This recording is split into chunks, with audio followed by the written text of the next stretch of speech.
Hello guys, welcome back to this channel. In today's video, I'll be showing you how to add camera recording effect to our video on CapCut application. Alright guys, let's get started. Here I have created a project on my CapCut application, and the first thing we're going to do if we want to add camera recording effect to our video is clicking on this effect option. And here we have to select the video effect, and in this video effect we need to scroll all the way to the right until we find the vlog category. That's one.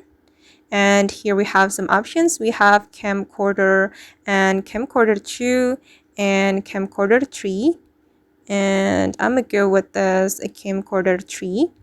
Okay, then we can click on this check mark and we can make the effect align with the video like this. Okay, and this is the result. I'm going to play the video to show you the result. Alright guys, and that's how we can add camera recording effect to our video in a CapCut application. I hope this tutorial will be useful for you. Thank you so much for watching, and see you on the next video.